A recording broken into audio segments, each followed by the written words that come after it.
Hi, in today's video we are going to talk about how to check Spectrum internet speed. Watch the video until the end to learn how to do this and more. Here's how you can check your Spectrum internet speed. First, visit spectrum.net. The link is in the description.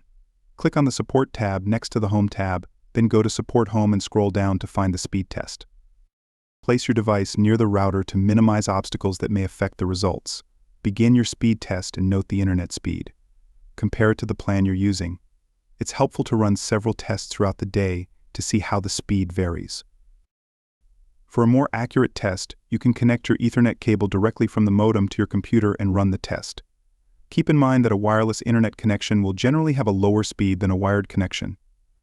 Additionally, the condition of the device you're using can also affect the speed test results.